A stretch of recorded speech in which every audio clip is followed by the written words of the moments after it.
सीताराम, आप सभी को सीताराम। आज जो है मैं ऐसा एक वीडियो लेके आया हूं। आज आप लोग मतलब जो बंदा देख भी नहीं सकता, अनपढ़ व्यक्ति भी है, वो भी कुंडली को आराम से, ये जो है जितना वीडियो हमारा आ रहा है, ये 15 से 20 मिनट में आप पूरी कुंडली आप अपनी तो देख सकते हो और दूसरे की भी देख सकते हो। देख के आप मोटा मोटी एक हिसाब लगा सकते हो, आराम से प्रेडिक्शन कर सकते हो। तो इतना सरल सूत्र लेकर आया हूं कि आप सुन के सीख सकते हो। अगर आप देख भी नहीं रहे हो तो सुन के सीख सकते हो, अंधा व्यक्ति भी सीख सकता है। तो इस तरीके का वीडियो लेके आया हूं। अब मैं शुरू करूंगा। इससे पहले आप, बहुत अच्छा मुहूर्त है इस समय, हमारे चैनल को सब्सक्राइब कर लीजिए, वीडियो को लाइक कर लीजिए। तो जितना वीडियो को लाइक करेंगे, जितना सब्सक्राइब करेंगे, उतना अच्छा रहेगा और जुड़ के भी रहेंगे आप हमारे साथ। ठीक है, तो अब मैं ले चलता हूं बोर्ड पर। जितना समझाऊंगा, लिखा बहुत कुछ है, लेकिन जितना समझाऊंगा उतना आप समझते रहिएगा, तो आपको सारी चीजें समझ में आ जाएंगी। मैंने बहुत तरीके से, बहुत सरल तरीका अपनाया हुआ है इसमें। बोर्ड आप लोगों को अच्छी तरीके से बोर्ड दिख रहा होगा। ये देखिए कि इसमें जो है, आप ये देख लीजिए कि 9 ग्रह होते हैं।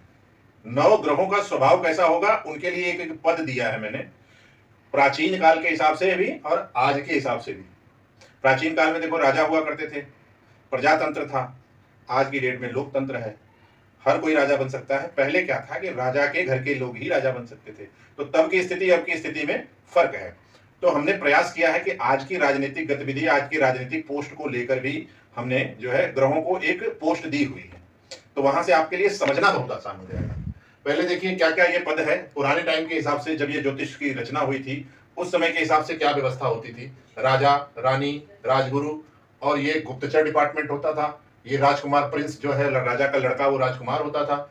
और सांस्कृतिक, उसमें एक सांस्कृतिक मिनिस्टर, सांस्कृतिक मंत्री होते थे, जो वहां की व्यवस्थाओं को देखते थे, ट्रेडिशन को फॉलो करना, साज सज्जा को देखना, नाच गाने को और इस तरीके की व्यवस्था को देखना, घर को सजाना, मतलब और लग्जरी चीजों को जो है व्यवस्थित करना, ये सांस्कृतिक मंत्री का काम हुआ करता था। राज ज्योतिषी भी होते थे, वो अपने हिसाब से राजा को जो है बताते थे कि इस समय ये काम करना चाहिए, इस समय ये काम करना चाहिए, जो आज के ज्योतिषी भी बताते हैं, लेकिन उस तरीके से नहीं बताते हैं। राज ज्योतिषी एक अलग बहुत विद्वान व्यक्ति होता था, संत व्यक्ति होता था, और वो पूरी तरीके से राज्य को ही ध्यान में रखकर कोई सलाह देता था राजा को। तो राज ज्योतिषी था। एक प्रहरी है जो बहुत ईमानदार है, जो बहुत ईमानदारी से पहरा देता है, वो है। और फिर होता है सेनापति। आज की डेट में प्रधानमंत्री है, उसके बाद गृह मंत्री है, फिर उसके बाद सचिव, जो सेक्रेटरीज लेवल के लोग होते हैं वो हैं। सलाहकार जो हो गए, गुप्तचर जो हो गए, वो एनएसए हो गए, आपके सुरक्षा सलाहकार, राष्ट्रीय सुरक्षा सलाहकार आज की डेट में जो हो गए। मुख्यमंत्री हो गए, वो आज की डेट में राजकुमार समझिए, जो आज मुख्यमंत्री है कल प्रधानमंत्री हो जाएगा। ठीक है। सांस्कृतिक मंत्री, आज भी सांस्कृतिक मंत्री हुआ करते हैं, जो चीजों को देखते हैं, है ना, जो योजनाएं देखते हैं, नीति आयोग कहा जा सकता है उनको। ठीक है। उसके बाद राज ज्योतिषी भी होते हैं, ज्योतिषी आज भी हैं, जिनके जो अपनी प्रेडिक्शन है उसके आधार पर करते हैं, और जो राजसी लोग हैं उसको फॉलो करते हैं। प्रहरी है, आज भी प्रहरी है। कोई भी, जैसे आपका जज हो गया, जज आपको न्याय देता है, लेकिन वो क्या है, कोई उसकी एक प्रॉब्लम ये रहती है कि वो ना बहस में फंसा रहता है, वो जल्दी निर्णय नहीं कर पाता। तो धीरे धीरे निर्णय करके, बहुत एकदम जब सारी चीजों में एकदम फिट हो जाएगा, तब वो निर्णय करेगा। और एक हो गया सेनापति। सेनापति आज की डेट में जो है सेना प्रमुख या रक्षा मंत्री आप कह सकते हैं। तो ये सारे एक दूसरे से जुड़े हुए हैं, ये देखें आप। अब हम ग्रहों की तरफ जाते हैं कि राजा, प्रधानमंत्री कौन है, सूर्य है। रानी, गृह मंत्री कौन है, चंद्रमा है। गुरु कौन है, सलाहकार जो है वो गुरु है, राजगुरु है। ठीक है, बृहस्पति जिनको कहते हैं। राहु है आपका गुप्तचर। राहु कई बार रिबेलियन भी होता है। गुप्तचर है वो, गुप्त विद्याओं का उसके पास ज्ञान है। गुप्तचर है, अपने गुप्तचर छोड़ के रखता है, अलग अलग देशों की खबरें लाकर राजा को देता है अपने राज्य की भलाई के लिए। ठीक है। बुध है राजकुमार, जैसे हमने मुख्यमंत्री का पद दिया है उसमें और राजकुमार दिया हुआ है, वो कौन है, बुध है ग्रहों में। शुक्र जो है सांस्कृतिक मंत्री है, सांस्कृतिक से संबंधित चीजों को देखता है। राज ज्योतिषी जो है वो केतु है। बहुत ध्यान से, यहाँ थोड़ा सा कम, केतु का कम दिखाई दे रहा है, जगह कम होने की वजह से मैं लिख देता हूं। ये केतु जो है वो कौन है, राज ज्योतिषी है। ठीक है। और आप लोगों को इसलिए समझा रहा हूं कि इसके एट्रीब्यूट्स भी उसी हिसाब से होंगे, बहुत आसानी से आप देख सकते हो। और शनि जो है वो जज है, एक कश्मकश में है हमेशा।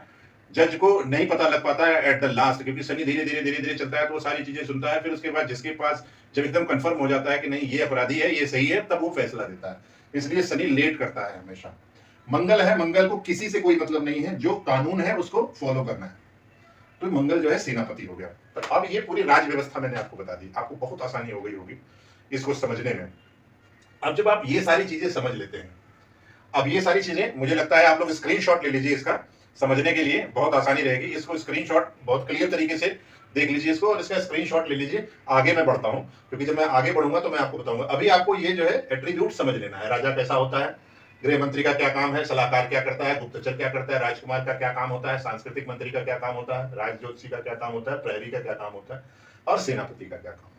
तो ये आप नोट कर लीजिए, और कौन क्या है वो मैंने लिख दिया यहाँ पे। तो जब आप नोट कर लेंगे तो बहुत अच्छी तरीके से चीजें आपको समझ में आ जाएंगी। अब मैं इसको मिटा रहा हूँ, आप स्क्रीनशॉट ले लीजिए इसका। अब ये तो मैंने आपको बहुत सरलतम तरीके से बता दिया। तो अब आप ये देख लीजिए किसका काम क्या होता है, किसका व्यवहार क्या होता है। ठीक है, अभी इसको हम मिटा देते हैं। अब आप देखिए, एक सेकेंड। अब जिस समय आपका जन्म होता है, जिस समय आपका जन्म होता है, जिस समय आपका जन्म होता है, एक ना राजमहल बनाते हैं। ये है राजमहल जो ऐसे बनता है, ये देखिए, ये है राजमहल। ठीक है, इस राजमहल में 12 कमरे हैं, ये ऐसे डिजाइन किया हुआ है। ठीक है, ये सॉरी ये ऐसे डिजाइन किया हुआ है। ठीक है, ये ऐसे बनता है, ये ऐसे बनता है, ऐसे, और ये ऐसे। ये महल बन गया। ये क्या है, राजमहल। अब जितने पद हमने आपको लिखवाए हैं आज के हिसाब से, राजमहल हो गया ये। ठीक है, ये राजमहल हो गया। तो इसमें ये राजमहल, ये राजा का कमरा हो गया। ठीक है, इसको, ये राजमहल है, इसको ये राजा का कमरा हो गया। इसमें राजा ही रहता है। ठीक है, इसमें राजा ही रहता है। इसको कुंडली भी कहते हैं। ठीक है, क्या कहते हैं, कुंडली, कुंडली कहते हैं, पूरा चक्र भी कहते हैं लोग। ठीक है, ये कुंडली है। अब इसमें जो भी आपकी जन्म कुंडली में जो भी गिनती यहां पे लिखी है, उसका स्वामी आपका प्रधानमंत्री होगा या राजा होगा। ठीक है, इसका स्वामी जो होगा वो राजा होगा। अब ये महल है, राजा यहां रहता है। ठीक है, और दूसरा ये सांस्कृतिक मंत्री का कमरा हो गया। ये 2 नंबर हो गया, ये 3 नंबर हो गया, ये 4 हो गया, ये 5 हो गया, ये 6 है, ये 7 है, ये 8 है, ये 9 है, 10 है, 11 है और 12 है। इसमें आप ये समझ लीजिए कि नंबर ऑफ हाउस, मतलब हाउस का नंबर सेम रहेगा। इसमें गिनती अलग अलग लिखी हो सकती है, हो सकता है इसमें गिनती अलग अलग, सबकी कुंडली में गिनती अलग अलग होगी। लेकिन आप ये देख सकते हैं कि इसमें ये यहाँ पे राजा बैठेगा, जैसे मैंने आपको बताया 9 ग्रहों में। अब इसमें आप एक चीज देख लीजिए, जो सूर्य है, अब जो 12 राशियां होती हैं, 12 राशि कौन कौन सी होती है, मेष, ठीक है, वृष, मिथुन, मिथुन हो गई, मिथुन के बाद जो है कर्क हो गया, कर्क के बाद सिंह है, सिंह, उसके बाद कन्या, कन्या के बाद तुला, तुला, उसके बाद वृश्चिक, वृश्चिक, धनु, धनु, कर, कुंभ और फिर मीन। ठीक है, तो ये 12 राशियां हैं, ये 12 राशियां हैं। इनको लग्न भी कहते हैं, राशियां भी हैं। यही लग्न होता है, यही राशियां होती हैं। अब आप ये समझिए, मेष का स्वामी कौन है, मंगल।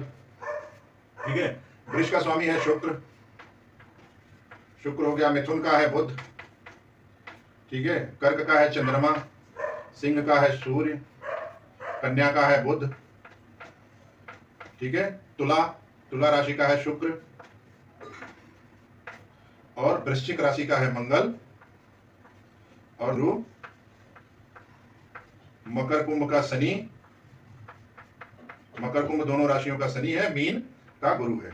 अब आप ये समझ लीजिए, जैसे इसमें 2 राशियां ऐसी हैं, 2 ग्रह ऐसे हैं जो सिर्फ एक एक हाउस के मालिक हैं, चंद्रमा और सूर्य, और शुक्र, शुक्र भी नहीं, चंद्रमा और सूर्य सिर्फ एक एक राशियों के मालिक हैं। बाकी जैसे इसमें क्या होता है कि भाई सब लोग हैं, जिनके पास पैसा ज्यादा है उन्होंने 2 प्लॉट खरीद लिए, जिनके पास कम है उन्होंने 1 प्लॉट खरीदा। तो ये सब लोग ने 2-2 प्लॉट खरीद लिया। ये पूरा जो है इस कुंडली में, राजमहल में 2-2 घर इन्होंने ले लिए, और राजा के पास 1 है और रानी के पास 1 है, बाकी सबके 2-2 घर हैं।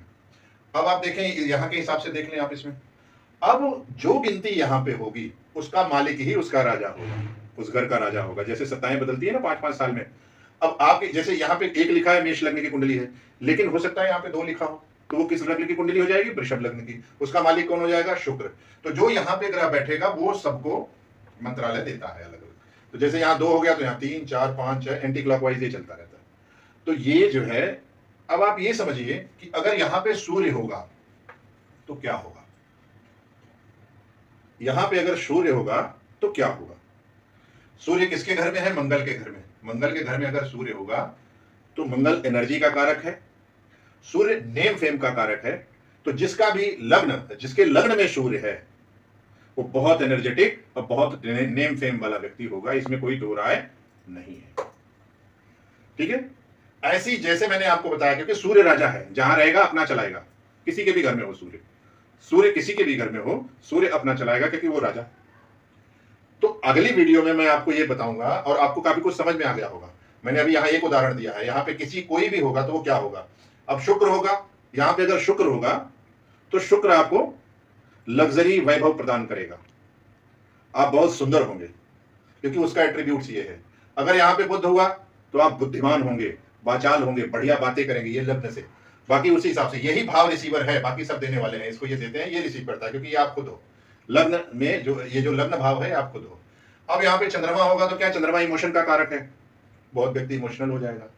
अगर यहाँ पे सूर्य का मैंने आपको बता दिया, बुध का बता दिया, चंद्रमा का बता दिया, ठीक है। अगर यहाँ पे मंगल ही सिर्फ बैठेगा तो क्या होगा? व्यक्ति बहुत एनर्जेटिक होगा। ऐसी स्थिति में कहते हैं मांगलिक है व्यक्ति, तो बहुत एनर्जेटिक होगा, शॉर्ट टेम्पर्ड भी हो सकता है। तो इस तरीके की चीज यहाँ पे होगी। तो ऐसे जो भी राशियां होंगी, सबके राशियों का मालिक मैंने बता दिया है। और पिछले जो मैं लिखा हुआ था उसमें जो है जिसका व्यवहार जिस तरीके से होता है आप उसको देख सकते हैं। तो ये है, बहुत संक्षिप्त में मैंने आपको बता दिया है। नेक्स्ट वीडियो आप मेरा देखिएगा, नेक्स्ट वीडियो में मैं आपको ऐसी चीज बता दूंगा कि आप पूरी कुंडली का हिसाब किताब निकाल लोगे। ठीक है, तो अभी ये इतना, इसके बाद फिर और बनाऊंगा, क्योंकि धीरे धीरे अगर आप समझोगे तो अच्छी तरीके से समझ पाओगे। जय सीताराम।